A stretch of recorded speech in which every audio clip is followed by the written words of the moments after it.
The following podcast is a Dear Media production. Hello, and welcome back to your favorite podcast, De-influenced. I kind of forgot what our intro was.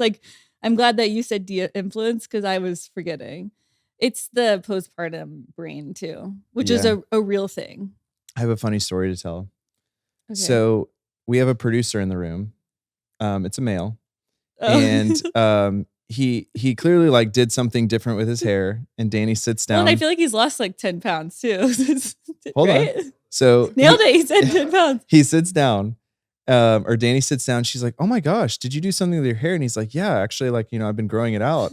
And she's like, "Oh, have you been working out?" And I go, "Danny, that man." There's this meme on the internet of guys are always like, one time this grandma told me 7 years ago that I looked handsome and I remembered it forever. Guys just so crave this affirmation. I was like, Danny, that man will remember this forever. That's so funny because you would assume men wouldn't, but everybody's like that. No, every man wants some type of affirmation, I think. But what's so funny about this story, and this is the shadow side of the story. You look very handsome today. No. Let me tell you something.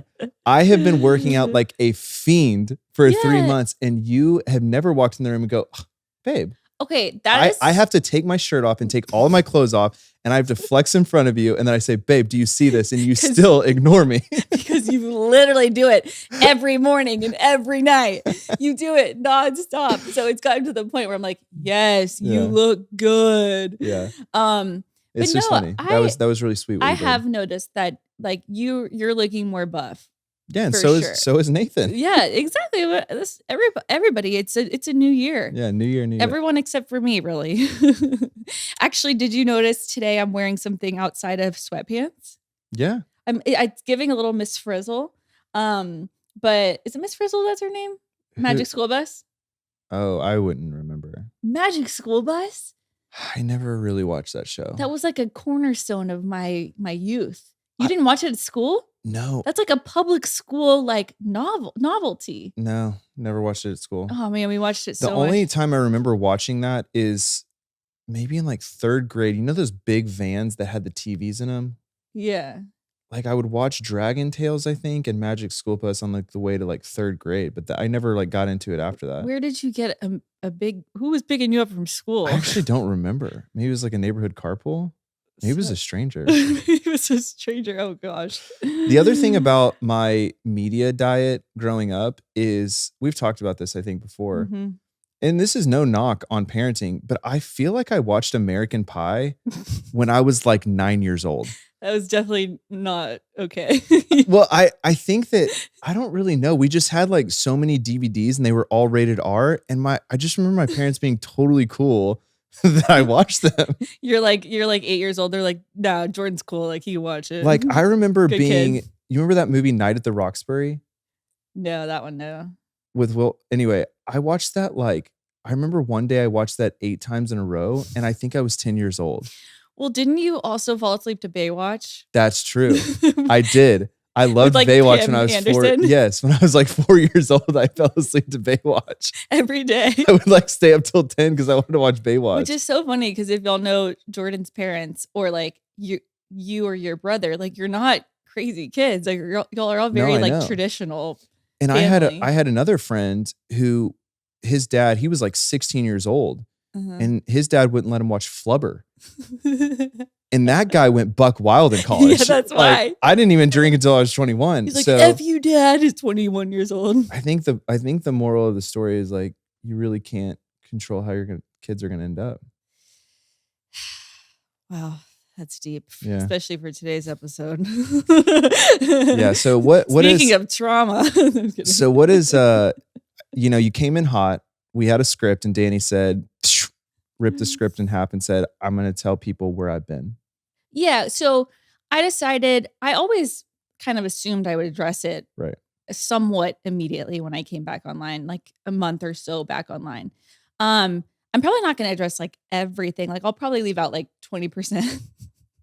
I bet you won't. No, I probably will. Just because, we'll save some of it for the book. Yeah. That I might write one day in 10 years. Yeah. But no, but So yeah, I always figured I would address it. It has been funny, like coming back, I feel like people are kind of over it though. Yeah. They're kind of like, oh, she wasn't at the Tarte trip. Like, cool. She was just taking a break. So I don't even actually feel like I need to address it. Because yeah, I was just taking a break and you don't owe anyone anything. Like you can take a break and that's okay. And you don't have to explain yourself but I just kind of want to, I guess. Yeah. So. All right. Buckle up. Where do you want to begin? So, okay. I guess I'll begin with 2024. Okay. 2024 was actually a pretty good year in general. Like when you look at everything that we accomplished, I actually wrote down a bunch of the things that we did in 2024, just because, two things can be true. Yeah, no, read them off. I think it's a great exercise in gratitude. Yeah, exactly. So we launched our big ass luxury scent that I always wanted to do called She's a Lady with my grandma, Goey. We launched our Electric Picks collab. Divi launched in 2024 dry shampoo, hydrating shampoo and conditioner, whipped hair mask, air dry cream. Leave-in conditioner. Leave-in conditioner. That's the whipped mask. The Yeah. spray, the leave-in spray. I played in the MLB Celebrity All-Star game. We had crazy guests on, like Jess from Love is Blind, Matt and Rachel, RIP, Mom Talk, the president of Toyota, Jefferson Bethke, Tay and Kay, Matt and Abby. We had a lot of cool guests. Sorry if I'm leaving some other people out. You spoke at that Chase event?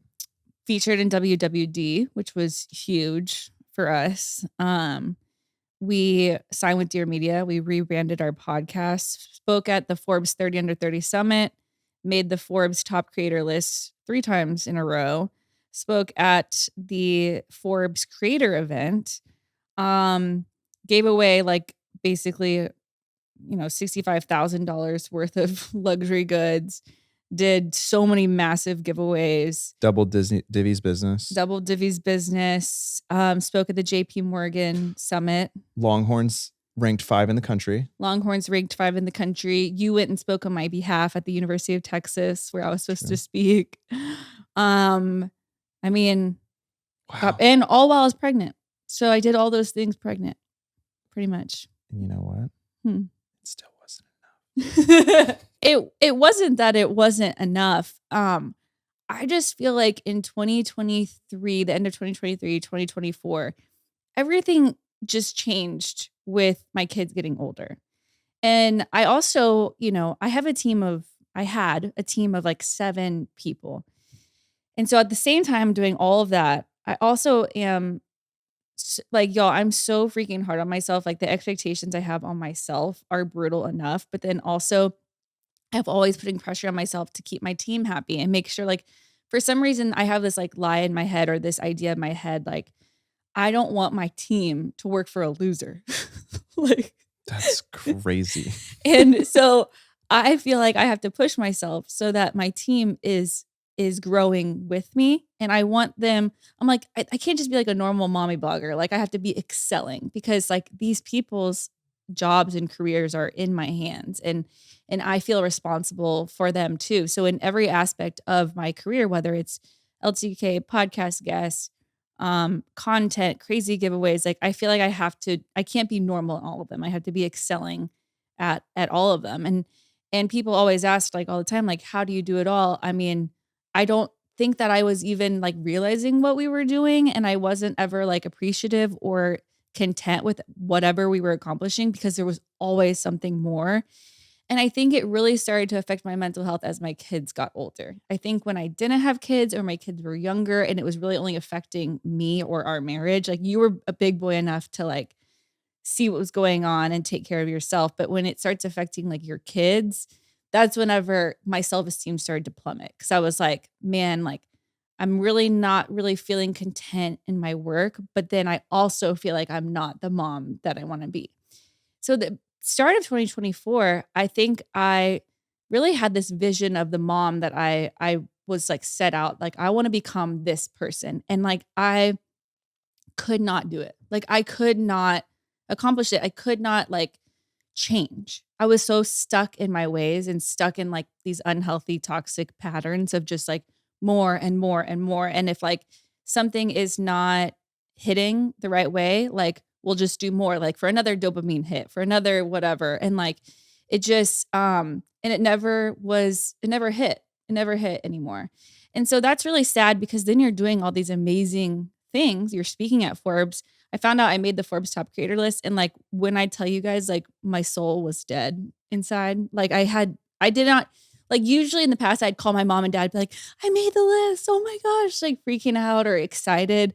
I felt literally nothing. Like, so there were all these amazing things happening and I felt just bland. And so I knew that was a problem, but I was always meeting with my mentor like once a week and I'm like, listen, I'm gonna have to blow my life up one day.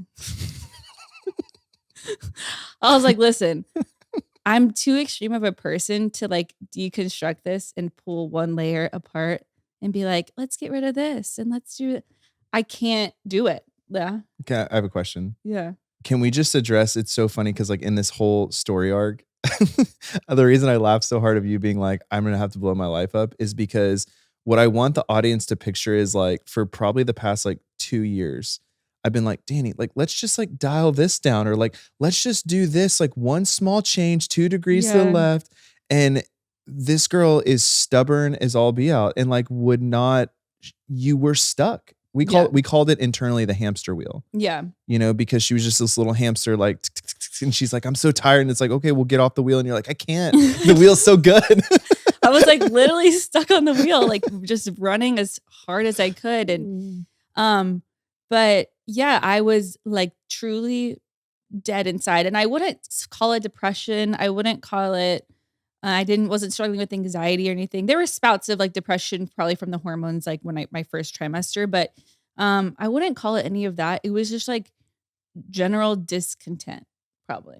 Yeah. Like, and what was like, I mean, you know, your even if your mind wasn't willing to acknowledge it, I feel like you had a lot of health issues in like 2024 too. Yes. So I had, this was like a huge factor that I'm actually still dealing with, but I told you guys, I had the influenza A, influenza B, or COVID every month for 10 months out of the 12. Like literally I was always sick. And then I would get over one and then I'd be healthy for 2 weeks and then I'd be sick again, like just like chronically ill. And so I'm working with like an immune specialist right now, trying to get to the root of it because it's still happening. When I had my baby, I had bronchitis. I didn't leave the house. Obviously, you know, I had a newborn and it just turned into influenza A. Then my kids got it and then I got mastitis. So literally my first 3 weeks of being postpartum, I have had chills, aches, and fever like almost every single day. And breastfeeding on top of that, like it's just, and this is just kind of like the cycle of my life. Like I was always sick like this, but then I just wouldn't stop and I would just do more and more. I'd take some Advil, do more. Like, and I mean, I was literally in the hospital, like in the emergency room from this GERD. I was like throwing up when I was pregnant because I had this horrible acid reflux. And I'm supposed to be making like a QVC. I'm supposed to be on QVC at like 1 p.m. and it's like 9 a.m. I'm like, give me the drugs. I got to make this flight. Like, they're like, Dani, you're not going anywhere. Like, I just couldn't stop. And so I just needed this. I needed to honestly like blow up my life. And like, I kind of did. Like, I told my friends and my family, and we'll save a lot of the blow up, or like, honestly, I would call it like a rock bottom. We'll save a lot of that story. We don't have to talk about everything right now, but I eventually told my friends, like I have like 7 best girlfriends. And then I told my family and I was like, y'all will not be hearing from me. I will be going bye-bye. I will not have my phone. I will be just off the grid.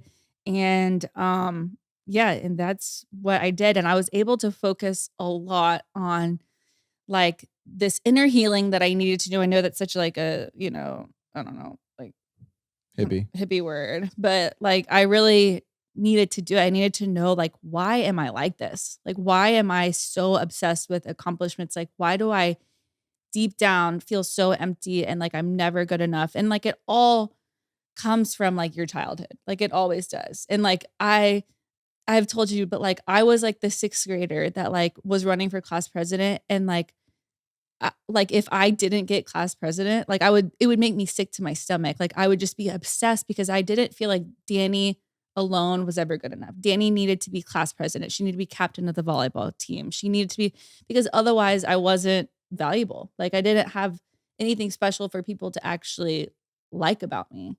I didn't think I was like pretty. I didn't think I was funny. I didn't think I was smart. I didn't think I was like anything. So I always thought, okay, I have to like manufacture this version of me that people will fall in love with. And for my childhood, I think it really worked because I got like a lot of attention and I felt important.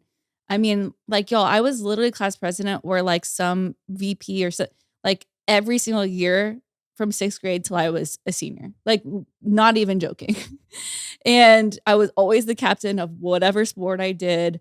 I played every single sport and I hated it. That's the funniest thing. I hated it. I had so much anxiety before these basketball games. Like I weighed like 80 pounds and these girls are like demolishing me. But I couldn't let go because I'm like, well, I'm an athlete and I have to play all the sports and I have to be good at all of them. And so it just like, and then, you know, you take someone like that, that's just not really ever really content with just being Dani.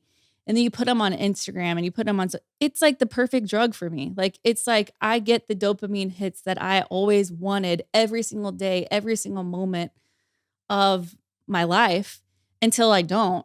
And then what do I do? Like, and then that's when like the depression kicks in. That's whenever like unhealthy patterns and toxic like relationships online, not relationships online. Sorry. That sounded like I was like talking to boys online. No, it's not like that. Toxic friendships like start to happen. And there's this psychiatrist, his name is Gabor Mate, and he talks about your authentic self versus like attachment.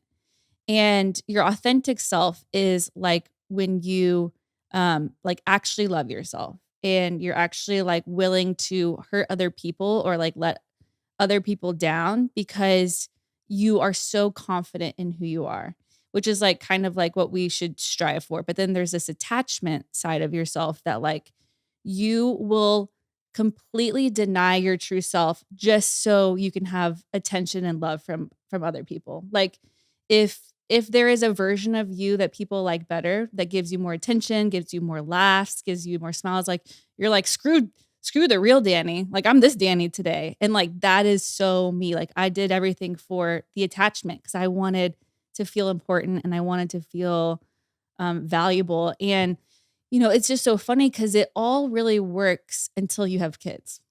I mean, when I say it works, it's unfulfilling and it's sad. And like you have to struggle a lot. But like when you have kids, it was really hard for me because like I don't think that I realized until 2024, like I always felt this huge responsibility with, I'm going to say 3 million people because we're about to hit 1 million on TikTok. With these 3 million people that follow along with our life. Like I've always felt this I genuinely feel this like heart for those people. I really do. And I feel like God gave me that heart for those people. But I've always known like there's like I don't know, like I wasn't taking care of myself in order to take care of those people. And then I felt like I prioritized the 3 million people over the 3 people now I have in my home, which are my kids. And I feel like my true calling now is to minister to my 3 little babies in like prioritizing that over my 3 million. And like that will come.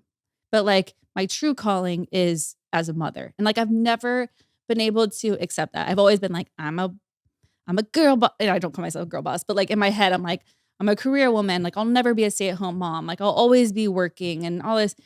And in 2024, like I feel like God started to change my heart in that way. Like he was like, no, like you, like I want you to be a mom. Like I want you to like take care of your babies and prioritize your family. And like I just went down like kicking and screaming and fighting. But then I feel like my heart truly changed. And like I didn't know how to change myself. So when it came down to the social media break, like it was a very you know me, I don't really think about things. Like I just kind of do it. Like sometimes, like I just like if I think about it too much, it stresses me out. So like if there's like a task at hand, I'm like, okay, let's do it right now.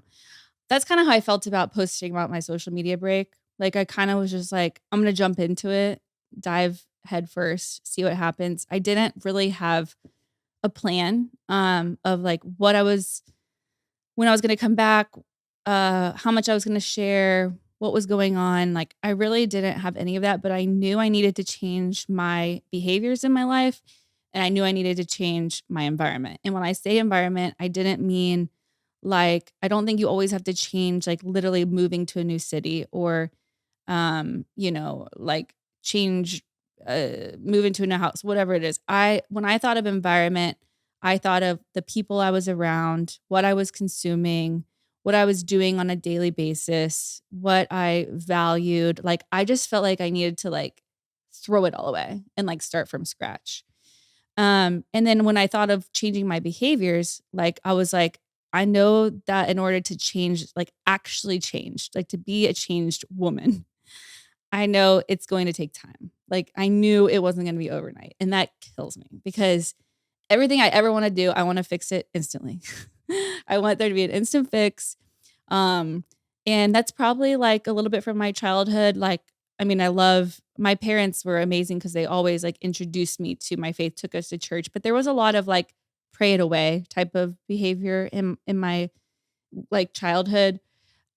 Which so I don't know if I'd ever seen like real change, like someone actually change and like what it takes to change as a person, like how much work goes into it.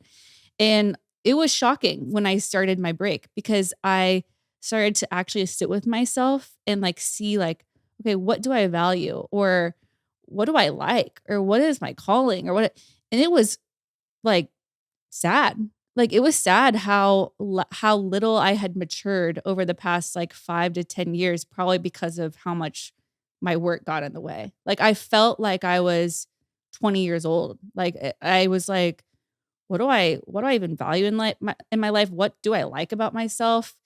Am I even funny? Am I nice? Am I a good person? Like, and you have to sit with all these things because you don't have work or this dopamine rush to like get you going anymore. So you have to sit with it and like stare at yourself.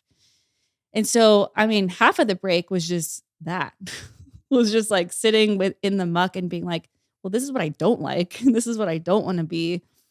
And, but yeah, I don't think I would have ever been able to do that if I wouldn't have just like stopped everything. New Year, same health goals. Something that's really helped us keep healthy meals a priority is Good Ranchers.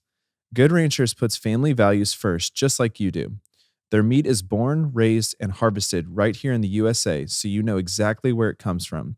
It is free from hidden additives, no antibiotics ever, no added hormones, and no seed oils.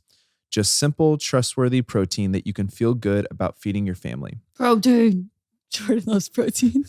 Sorry. The best part is he eats so much protein. And every time he has his plate, I go, protein. The best part is it comes directly to your door. And as working parents with a newborn, this is a lifesaver for us. They send perfectly portioned cuts for everyday meals. It's also great for those big family get-togethers. And I personally love it because it is perfect for those of us on our health journey since they have a huge selection, including wild-caught salmon. Good Ranchers allows you to have a home-cooked, healthy meal without hassle of going to the grocery store. And now, their seed oil-free chicken nuggets are back in stock.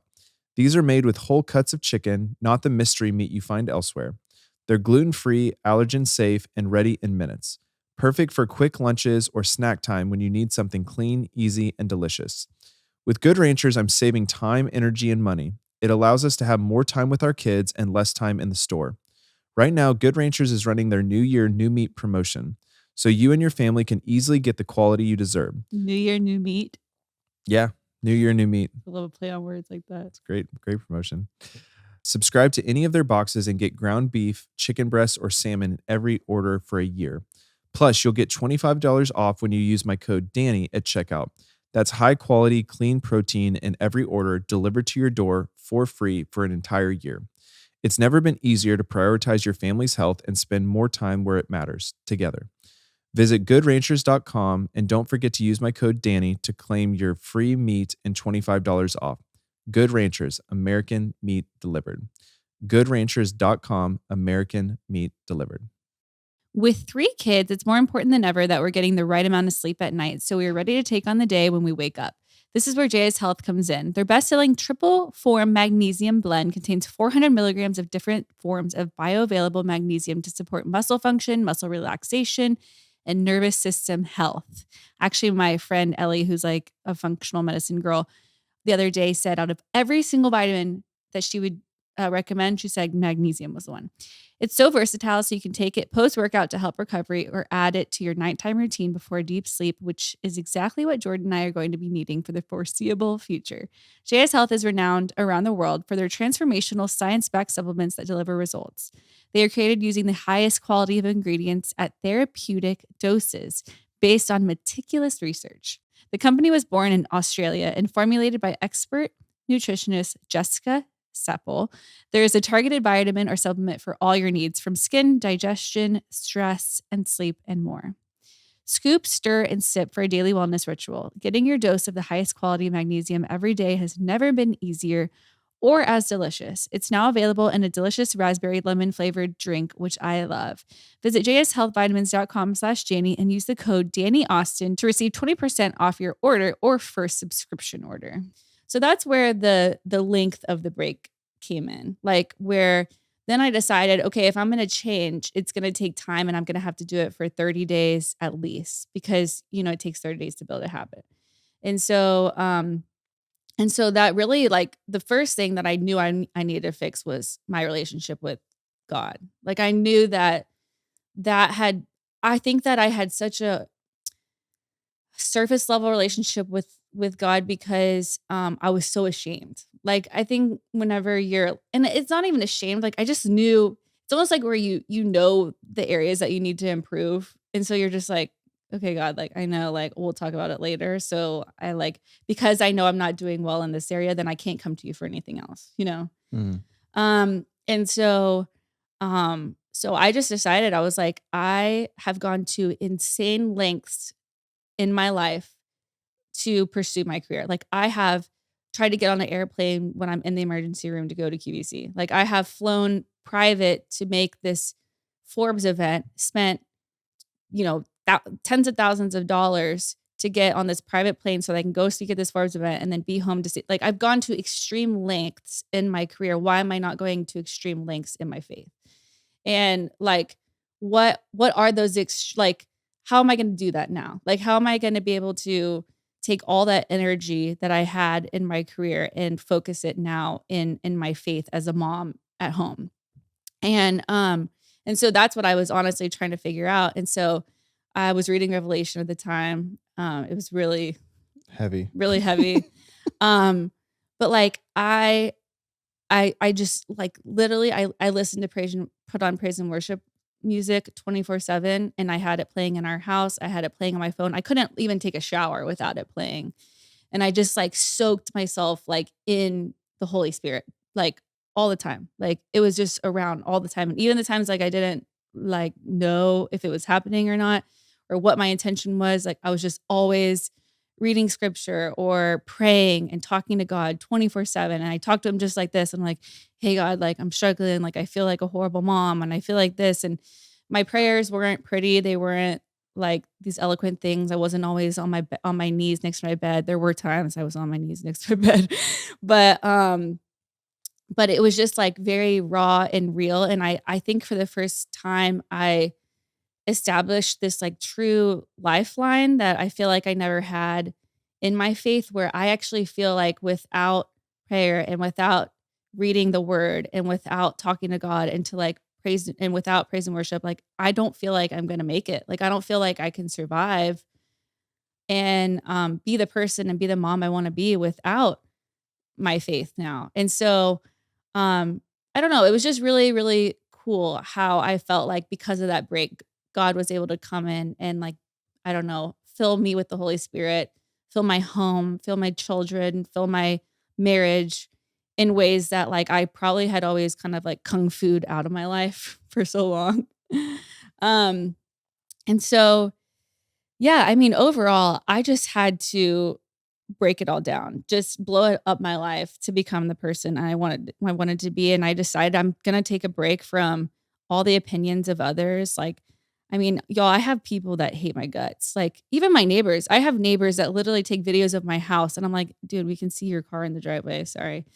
But like, I like people hate me and like, and that is like to take a break from that for a second and to like literally shut it out and to not even know it's going on was like the healthiest thing I've ever done in my life. Cause I don't read my hate and I don't read like anything, but like, you know, it comes up in conversation or someone will tell me in passing or a friend will mention this or that. And it weighs on you like in ways that I didn't even really realize. And so I just felt like I was very fragile to it, even though I thought, oh, I've been doing this for 13 years. Like I'm not, I don't care what people think, but I do because I'm human and it hurts sometimes. So yeah, I also took a break from people like unintentionally asking me for favors. I feel like I get a lot of, even just in that, and I love to help people. I really do, but like I think I put myself in positions a lot of times where I agree to too much because I want to help so many people, whether it's a photographer or a small business or whatever it is. And I had to take a break from that because I'm like, dude, I can't even help you. I gotta help myself first, you know? And not only that, but when I help someone, I want to feel like true, like joy and contentment. And I'm doing it from like an authentic place, not because I'm worried about hurting their feelings. Because that's so much of like sometimes the kindness that people portray in their brand. It's like you're doing it because you're more worried about what people think instead of, is this really coming from a genuine, you like giving place? And so yeah, there were just like a lot of things that I needed a break from, and I needed to be okay with just like being mom, being a wife, being a mom, focusing on our marriage, and just like really kind of like growing into the person that I really wanted to be. I guess I just talked for so long. I mean, that was probably 30 minutes. Damn. Didn't plan that this morning. Did you have an outline? Is that all from the I didn't dead? look at it, but I do have one. I can follow it now. Why did you wake up this morning and decide you were going to share all that? Well, I mean, I don't know. I don't know. How do you feel sharing it? How do I feel sharing that? Let me think about my feelings. No, I mean, I don't know if I feel relief. Maybe I feel like maybe it will relate to someone. A little scary. Mm-hmm. Don't know if it made sense. No, it made a lot of sense. Do you think that it, we learned this in marriage counseling. I'm going to get curious, which means I'm going to ask you a lot of questions and really try and understand how you're feeling. I guess looking back on the past, you know, I've asked you this a couple times, but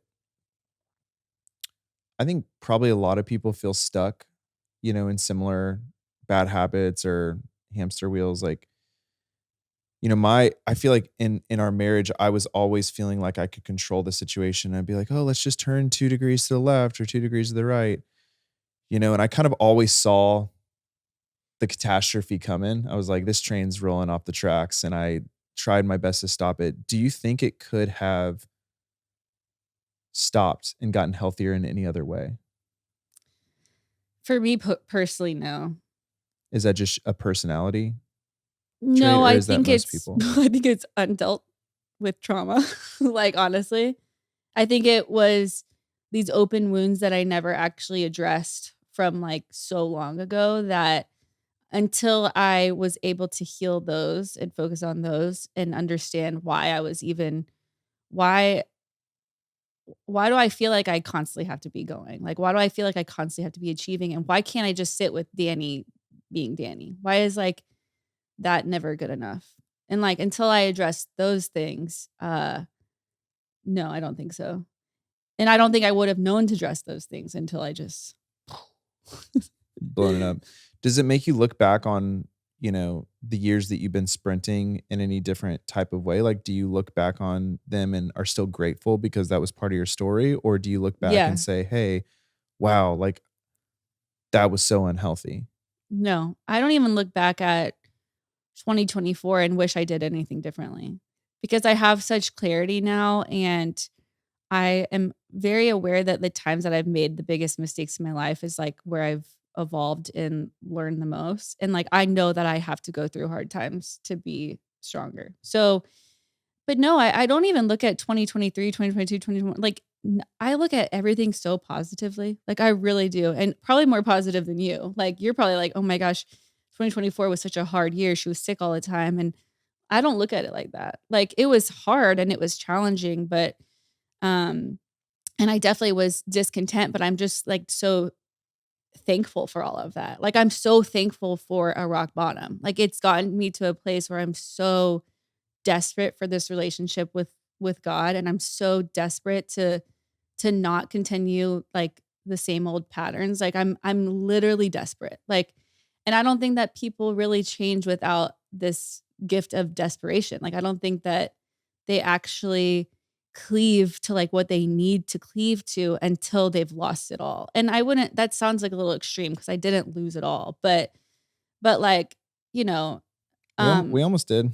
I mean, people were like, I'm like, I took a break on Black Friday and Christmas, and people were like, okay, we know she's being serious now, and that's just like a silly thing, but like, you know, uh, yeah, I mean, one day maybe I'll share more about my rock bottom, but like, it was bad, and It was bad for us too. yeah, it was bad for our Like marriage. I think that it was, you know, I don't want to say that we almost lost it all in terms of our marriage, but I mean, it was very bad. Guys, when I went on my break, I got a little granola. I really did though. I'm very granola now. I'm just trying to use the cleanest and healthiest products for myself and my family. What we use for our skincare is no different. This is why I'm so happy to talk to you guys about Primally Pure. Primally Pure creates animal-based products that encourages a clean living education to guide you in creating non-toxic rhythms and transformative results in your daily life so you can ground into what works, what lasts, and what really matters. They're wildly passionate about providing research-backed, results-driven products without compromising your health. Backed by thousands of 5-star reviews and unbelievable before and after photos, their products are proven to create positive change in your skin and sense of wellness. Their products are made using ingredients like beef tallow, avocado oil, and so many other clean and natural ingredients. I love that I know there are no hidden chemicals, so I can feel good about what is going on in my skin. They have everything from cleansers to moisturizers and so much more that are only made with clean and natural ingredients, so you know exactly what you're putting on your body. If you're thinking about switching to cleaner, non-toxic skincare, check out thousands of 5-star reviews on primallypure.com from customers just like you. Once you're ready to make some simple swaps, use code DINFLUENCE to get 15% off your Primally Pure purchase. That's www.primallypure.com and use code DINFLUENCE at checkout for 15% off your order. Guys, I'm so excited about this ad. Y'all know throughout my entire pregnancy, I could not stop raving about my Ritual prenatal vitamins. I actually still take them now, even breastfeeding. There's always so much for expecting moms to think about while they're pregnant. The very last thing we should be worrying about is if your nutrient support is pregnancy safe. That's why I love Ritual. Ritual offers tailored nutrient support for key phases of pregnancy, from fertility support formulated to support conception outcomes to their essential prenatal and postnatal multis to support key nutrient needs before, during, and after pregnancy. Ritual has something for every mom. Their supplements are built with key nutrient levels to support a healthy pregnancy with essential prenatals, vegan, bioavailable, and clinically studied key nutrients. This includes methylated folate and nature-identical choline support baby's neural tube development, omega-3 DHA for brain and early vision development, support from mom to baby, and vitamin D to support fetal bone health. What I love the most about Ritual is each capsule features a delayed release designed to help make it gentle on an empty stomach. Plus, every bottle includes a citrus essence tab so you can enjoy taking your multis, which is so true because whenever you're nauseous in your first trimester, it's like the citrus little flavor is so helpful. When it comes to pregnancy support, you want products backed by research and transparency. Mom-founded Ritual puts in the work and shows you the proof. Get 25% off your first month for a limited time at ritual.com/dinfluence. That's ritual.com/dinfluence for 25% off your first month. I mean, I saw the train going off the track and I just wanted to stop. And it's funny because I think that you think that now I look back on 2024 as negative and I don't. Like it took me a second, but for like this moment of clarity now, I have no regrets about 2023 or 2024 or any of the other years of health prior because now it's just part of our story. Yeah. It's not something I have to look at as like regret or loss. It's like, oh, that led us to this like moment of reprieve and redemption Yeah. where it's like, I mean, I think that this year in our marriage is probably going to be healthier than ever, Yeah. And which is wild. and it was hard. Like we, even as a married couple, we had to work through, and just so you go, there was no like infidelity or anything like that. Yeah, like that's not what we're talking about. But in our marriage, like we had to work through a lot because all of a sudden I'm not consumed with work 24/7. I can't throw myself into, when I'm not feeling good enough, I can't throw myself into a video to post to see if it does well, to feel better about myself. And so I'm sitting with a lot of emotions, and people didn't like that. They didn't like that about me. And it was hard, and I didn't know what to do with the emotions. I had a lot of them, and I had a lot of like built up resentment and anger that I finally had to sit with and be like, I'm angry at this person or this, and I have to deal with my emotions, and I can't just shove it under the rug anymore. And most importantly, not even just for me and our marriage, but for my kids. Like my kids need to know that it's okay to have feelings, and it's okay to but like they need to know how to deal with them, and they need to know like, hey, mommy is not always right. Mommy has to apologize sometimes too, and mommy's working on herself. And I was just so sick of like talking about the mom I wanted to be or the faith I wanted to have. And I just wanted to start living it. Like I want my daughter to see mommy in the Bible and in the word every morning. I don't want to be like, we read the Bible. I want her to just be like, oh, I observe that my mom does that. And I don't want to be like, when we are sick, we pray. Like I just want, when she comes over and stubs her toe, I want, we immediately just start praying to Jesus. Like we don't talk about it, we just do it. Like our faith is a lifestyle and we live it out. We don't talk about it anymore. And that was something I was really frustrated with my childhood, was just always talking about my faith and like, what does it actually look like to live it out? And that's what I'm challenging myself with the most right now. And like, why do I have to put my kids into the daycare when I go to church? Why can't they come and praise and worship with me for 30 minutes first? Like, why am I following all these rules? Like, I want them to see what it looks like to praise and worship and like to praise God. Like they've never seen that before.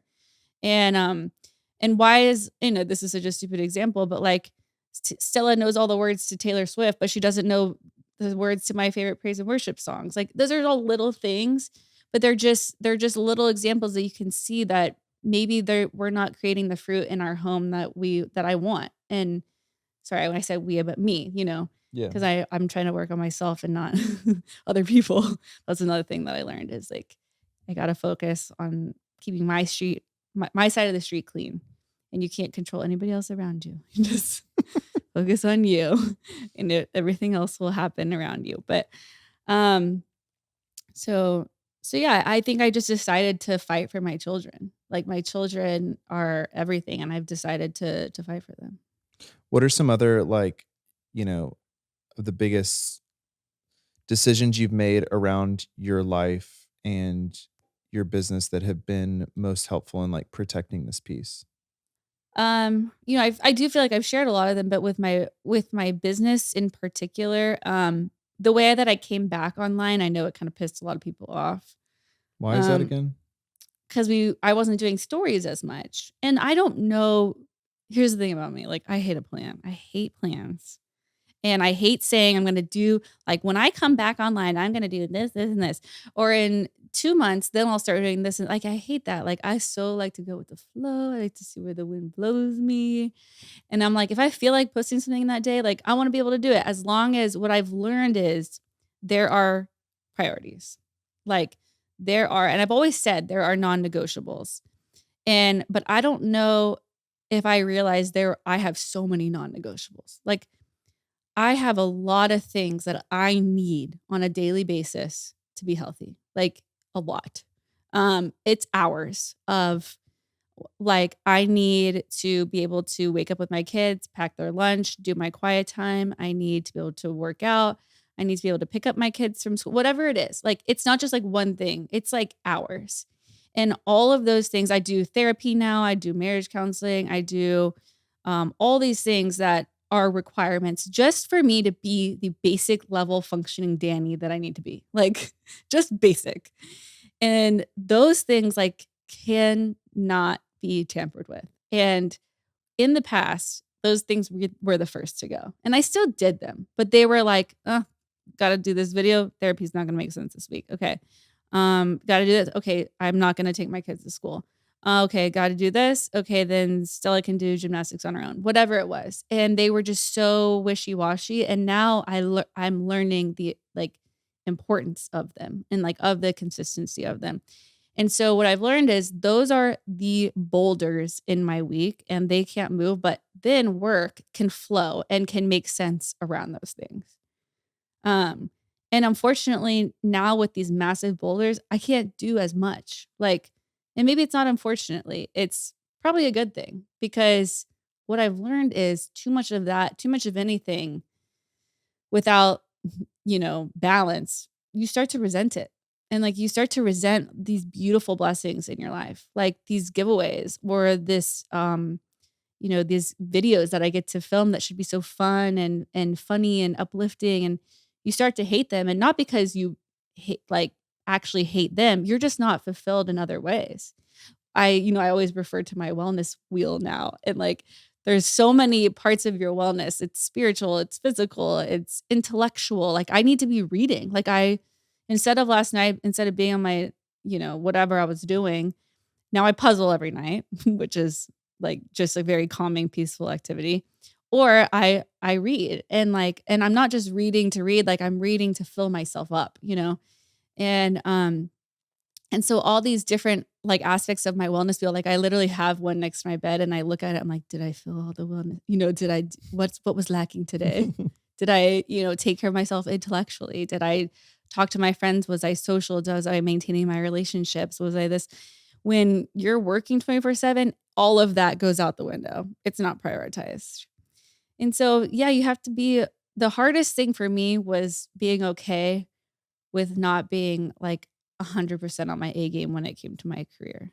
Like that was I don't know why that was so painful for me. Like, but I think it's because I truly felt like that's what made me important. Like that's what made me unique and loved and special. And it was like, it's sad. Mm-hmm. Don't you feel like the more, because I think that we've both been learning to like let go of that, like career driven identity. Don't you feel like the more that you've let go, like the more that it's not like Dani's doing all these wins. It's kind of like God's been able to kind of step in and almost like, bless you professionally still too. Like I thought the most ironic thing was when you were on a break, you always assumed, oh my gosh, everyone's going to hate me. Like I'm gone. I'm irrelevant or whatever. And, while you were gone, Divi's serum won WWD's like 2025 product of the year. Oprah's editors like chose it as the best overall product. You got nominated for EY's Entrepreneur of the Year, which is like a huge deal. And to me, as just kind of like watching from the sideline, for me, the lesson felt like, man, both of us, but like you had always felt like I have to. And if I let up and if I don't do this, like I'm not earning my keep. Like, and it really kind of almost allowed for you to take a step back and for God to be like, hey, I got you. Yeah. Like this all isn't you. You've thought it was, and I let you think it was for a long time, but like, I've got you. Yeah. Have you felt that at all since you've stepped back? Yeah. I mean, God has been so good, so good to me, even in the prior years. Like it's almost like humorous, like how he it was so hard going through what we've been through the past couple of months, but like it never was too much. It was like, and then the times whenever I'd be like struggling the most, like he always throws you a little bone like that. Yeah. Like, And but honestly, like, and I'm just so like, I'm so grateful and I'm so excited about all of those things. And like, and I feel like now I can see that they're God's blessings, like instead of just being like, oh, we did it or whatever. But yeah, I it's like so funny because I'm like, God, I wasn't even worried about that. Like I wasn't even worried about Debbie right now. Like, or I know. And I guess I do have this question too. Like, why even come back to social media at all? Like, you were in such a healthy place, and there was kind of this moment where you were like, you know, and I never thought I would hear you say this. You were like, nah, I'm okay without it. yeah. And you really were. You were so content. And I was content that you were content. Right. And you were an amazing mom. And I just saw this like new health in our home. And I feel like you had that from a very healthy place. You were kind of like, well, you know what? Like I do realize and recognize with my therapist, like I do want to work. And so like, I guess my question is like, why? Why come back at all? Yeah, I mean, I did miss it.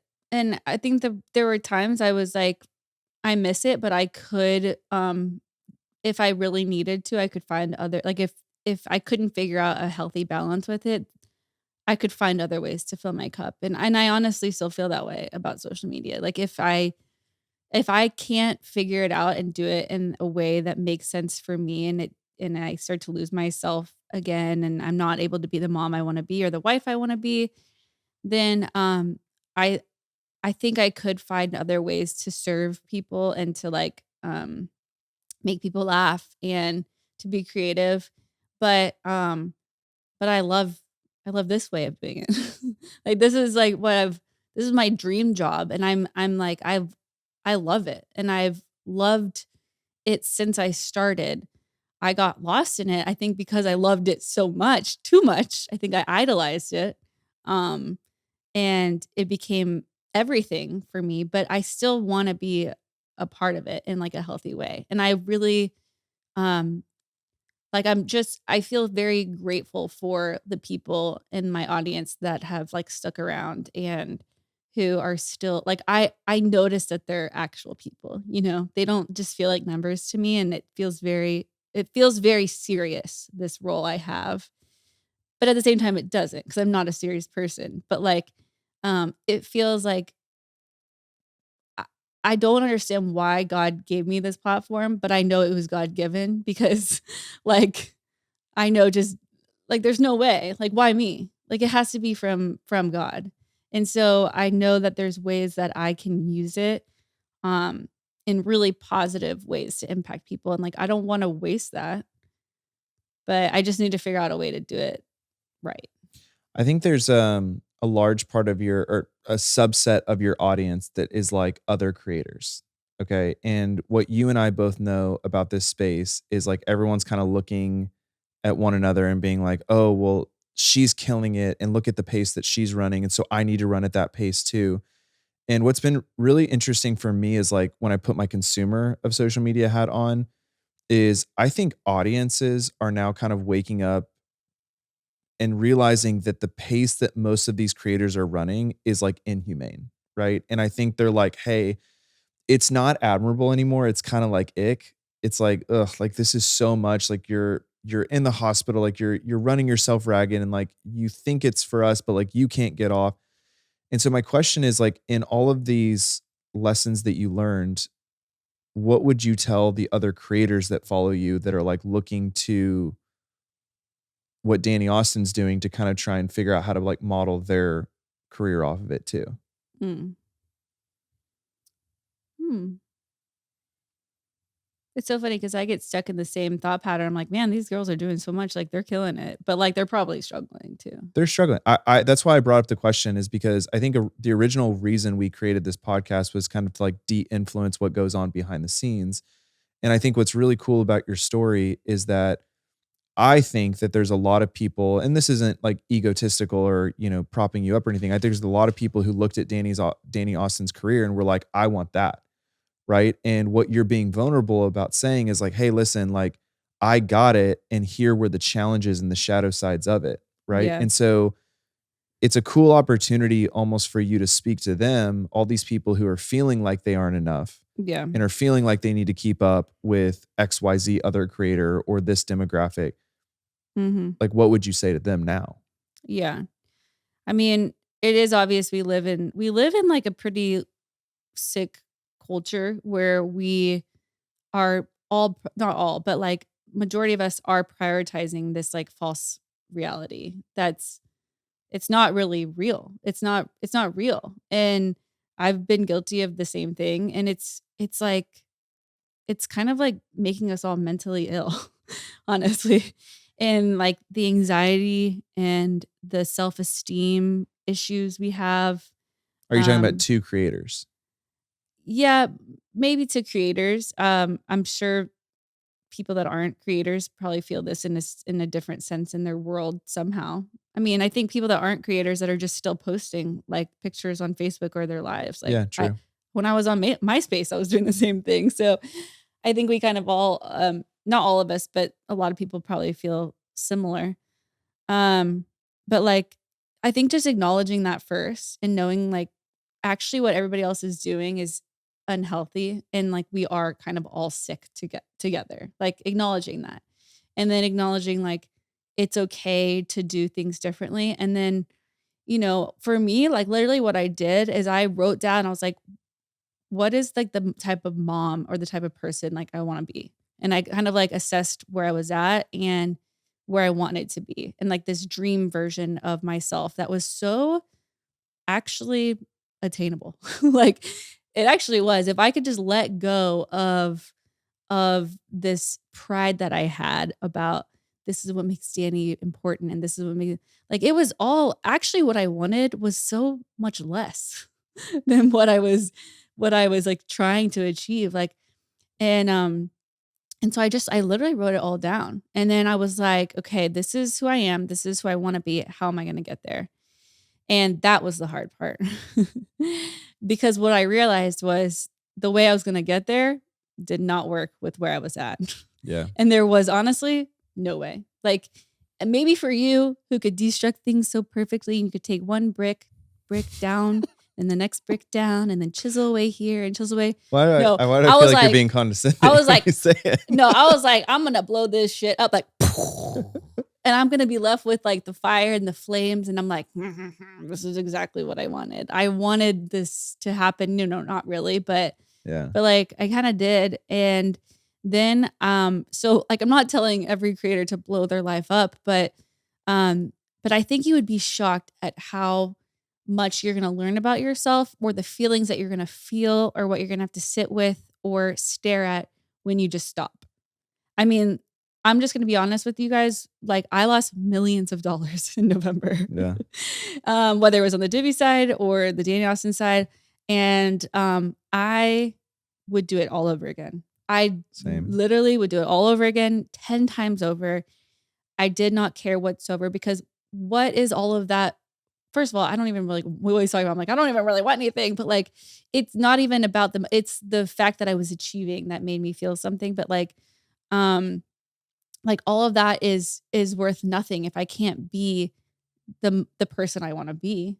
Like, how am I even going to use and steward those resources that God is blessing us with if I can't even have the clarity to know where they're supposed to be? Like it's messed up. And so yeah, I would just say to other creators is like, write down who you want to be and then meet with a therapist, meet with your husband, meet with a friend and be like, all right, how am I going to get there? And just start taking things away that aren't fulfilling and aren't life-giving in your life. And taking the things away is the hardest part. That was the hardest part for me. Building it back was the fun part, honestly. Looking at my day and being like, all right, what book am I going to read? What prayer am I going to say? Like all these things. I was like, oh, this is actually kind of fun. Like I put together my own praise and worship playlist. So I did, I built my own like strict routine with my kids. I took my kids like to all these amazing fun things. I got really into scheduling, like scheduling, like everything like Jordan likes to schedule. Cause usually I'm more spontaneous. And like, now I'm like my protege. Yeah. And I'm like from 1 to 2 on Monday, I'll be with Stella. Then 2 to 3, I'll be with Stratton. And then 4 to 5, I'll be with Summit. Like, and like usually I just be like, whatever. We'll just see I'll see you when I see you, But just that intentionality in my life has like made a huge difference, especially with my kids. Yeah. When this is kind of like relevant, but when you blew up your life, it kind of blew up mine too. And so I'm like, oh, it did? Yeah. Oh, and sorry. so Sorry about that. when my life was blown up, I know that you don't think I do this, but this is the only thing that actually got me through that season and feeling any type of hope. But for a pretty consistent 3 weeks, like I would wake up and I would journal and I would try and find 3 things I was grateful for. No, you didn't. I swear to you. I swear to you. I know that you never give me credit for this. It's funny because I make him do this every day now. I make him tell me 3 things you never told me that. Yeah, so I did when and so I did it for the month of pretty much December. And it was so funny. What I learned when I was doing that is it never was the big things I was grateful for. Because a lot of big things were still happening. Like we hired really good executives at Divvy. Like a lot of big things were happening. For about 7 days straight, the things I was grateful for were being able to work out, my first cup of coffee, because it gives you that like first initial buzz. We love a good buzz. And it was something about our kids. And I was like, oh my gosh, like it was very, looking back, I didn't see it this way. I saw it as like, Dani blew up our lives, right? I was like, why'd you do that? You're like, I hate her. Dani Austin must die. A little bit, yeah. But you know, I was like, oh, it's so much simpler, right? It's like it doesn't take much. It doesn't take much. And it was never. It's never like my yacht. And I think what I'm going through right now is trying to reconcile, if we had that laundry list of things that we had accomplished in 2024, and at the end of the day, like to be happy, I need my family and my kids.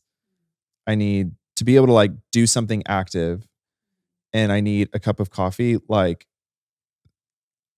I think where I'm at is like, why strive? And I'm in a process where God's like reconciling my ambition to be like, okay, here's the goodness of it. I think you're ahead of me in understanding that it's not about us and it's not about our wealth or our family or our kids' wealth. It's more about like stewardship. I'm just not like, my mind gets it, but my heart's not fully there. But I think that that's where it seems like you're getting. Yeah. It's more about stewardship. Yeah, stewardship. And at a certain point, you can't just always be healing internally and looking inside. Like at a certain point, you have to start shifting and serving. Like that's going to actually keep the wheel turning, and it keeps the contentment and your like relationship close to God, because at a certain point it's like, okay, like, you know, you've done enough with yourself. And yes, you need to take that break, and you need to focus on yourself, and you need to be selfish. And like, I skipped every single event with my friends. Like I skipped everything. I was not present with any of my friends. I wasn't even texting people back. That works for a season. That's not going to work forever. Like, and so yeah, that's where I'm kind of getting at is like, all right, now how do I take all this goodness? How do I take this message? How do I take what God has like taught me, and how do I use it ultimately to serve him and to glorify him? Because yeah, then it's all for naught. So this is a good wrap up question. But I just want to touch on the gratitude thing. My gratitude or your gratitude? I want to focus on that just for a second, because I would say if I did have a regret of 2024, and if there's anyone that's listening to this podcast, if there's anything you take away from it, this one little thing could actually change your life, and it's doing what Jordan did. And you can even start like a text group with like some of your girlfriends, or like, why are you laughing? Oh, I was just laughing because I did it on ChatGPT, and I was just remembering this time that I felt like ChatGPT became sentient and asked if it could pray for me. And I was like, okay, I don't like this. Sorry. Maybe don't do it with ChatGPT. No, honestly, it's super beneficial though, because now I can go and like ask them, like, it's possible that like, it will remembers all my struggles. It's possible it could become the Antichrist though. So like, we'll talk about it later. But so like, I don't know. It's probably better to do it with other beings that have souls, like a friend or a husband, or maybe like your mom or something. But reflecting every day on 3 things that you're grateful for. I know it sounds so like, you know, I don't know. Frou-frou, like so frou-frou. But it is, I wish so badly I would have done that in 2024. Like, because there is so much to be grateful for. And you will realize, like we said, how little it actually takes, like to actually be content and to like I don't know, have what you really need. And it's not much. And it's like, man, I wish I would have had that perspective, because there were so many amazing things. Instead of focusing on what it's going to do, is it's going to shift your perspective on life. Like, it's going to help you deal with resentments. Like, you're going to realize how stupid some of the things that you're sitting on. Now, some of them are valid, don't get me wrong, but you're going to like reflect and be like, wow, like this is so stupid that I was caught up on that. Like, when you actually sit back and see like what you're grateful for. So if there's anything you take from this, like, just try it. Try it for like a week. It's amazing. And like Jordan said, it doesn't have to be like these big, massive things. Like, it can be like, man, I got the best pair of socks. And like, when I put these socks on with these shoes, like my feet feel so good. And like, I'm so grateful that when I walk around, my feet feel good. Like, it probably honestly will be small things like that. it's little things like that you're just like, wow, that was awesome. And so the funniest thing when you went through your hours upon hours of therapy is the most frustrating thing was that Dani had mastered gratitude so much that anytime I was sad or angry about something, she'd be like, whoa, whoa, whoa.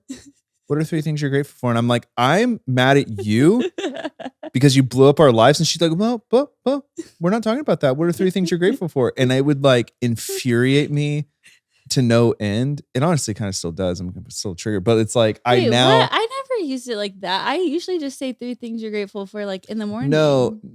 But what I think that you did was you forced me, because you had kind of like, you had seen the well, right? And you wanted to lead me to the well. And you were like, you forced me to these things. I wanted you to stop chasing things that was my thing. Or thinking that my circumstances, if you're angry at this thing, if this is corrected, you're going to be happy. Like, you wanted me to like realize that it has nothing to do with that thing. That what is in your control is like what you're grateful for.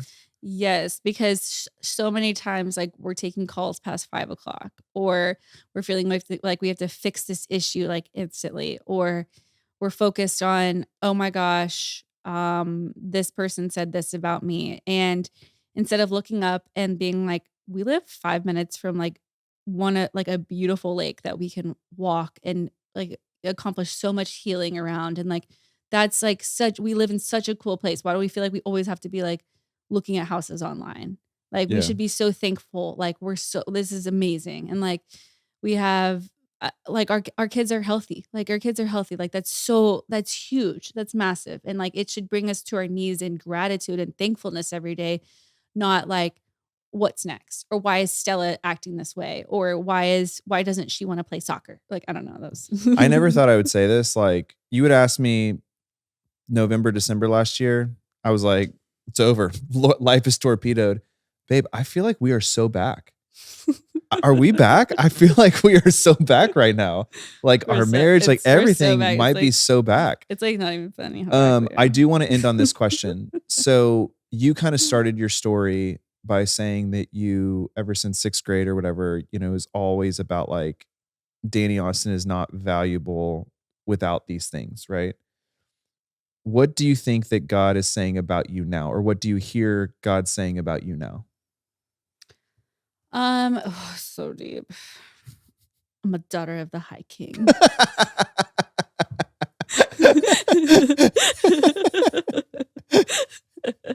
No. But I think it's funny that I was reading Revelation while this was all going down, because it's, if you haven't read it, you got to read it. It's wild. It's a wild book. But like, something that I've really been able to believe and like capture lately is that like like God has already won. And because I believe in God, and because I am a daughter of like Christ, I have already won too. So I don't know, like, I feel like a winner. I feel like a winner, and like it puts everything also into perspective, because I'm like thankful for that. But also I feel like I have this purpose and this message, and like, I want other people to win too, and I want them to see that as well. And so yeah, I don't know. I feel like God's telling me like, hey, like we already won. Like, calm down. Like, chill out. Like, chill out. I'll take that. That's a great answer. Profound. Okay, so we will end this podcast with saying Like 3 things where kind of hard. like I literally I feel like this is like so vulnerable. No, it's not. No, it I know. needs For to me, it become feels vulnerable. okay. Well, it will become less. Okay. I make Stella do it. What did she say last night? She said something so funny. Oh my god, I can't remember. It was like so silly. Oh, She's in so bed? funny. Yeah. What did she say? You walked up and we were talking about Yeah, it. she said it was like swimming or something, or like I have no. yeah, I don't know. It was I don't know.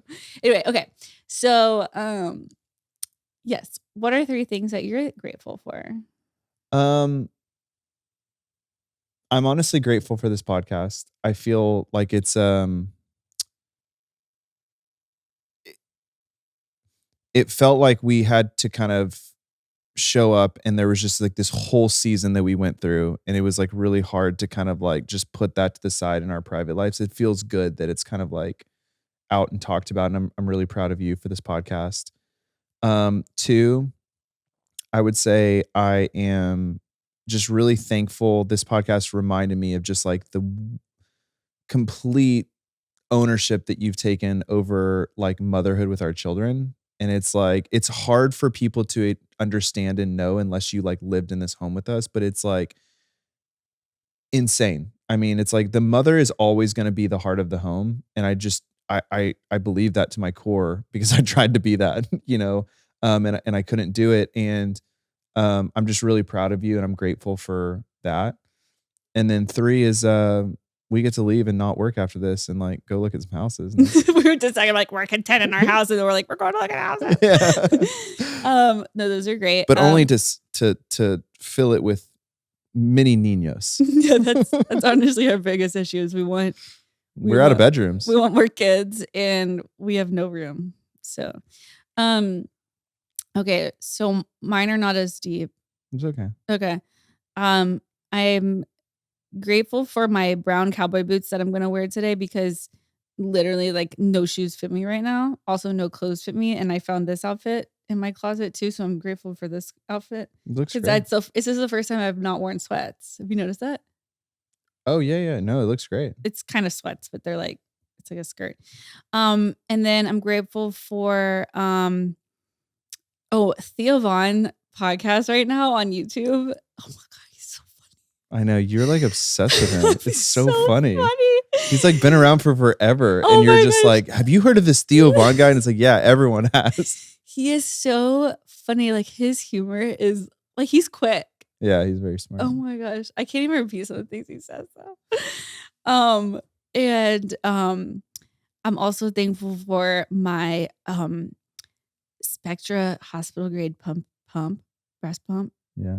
I feel like it really cleans it out. Cleans the milk out. The sound is a very strange form of ASMR, let me tell you. I got it from it's like a slurp. My hospital had I got it through insurance, which was like cool. I was like, oh, this stuff works, insurance. Sorry. Oh, y'all do something? You'll actually do something that helps me. Gen Z will love that comment. Yeah, they sent it like 2 days after I got home, and I was like, oh my gosh, this is the best thing insurance has ever done for me that I'm aware of. So yeah. Cool. You know what? Comment 3 things you're grateful for below. I thought she was gonna say, let's please end in a prayer. No. Comment 3 things below you're grateful for too. We gotta start doing that more. I'm serious. Okay. They're like, she's growth hacking her podcast with this gratitude bullcrap she made up. Okay, seriously though. Okay. I love you guys, and we'll talk to you later. Bye. Please note that this episode may contain paid endorsements and advertisements for products and services. Individuals on the show may have a direct or indirect financial interest in products or services referred to in this episode.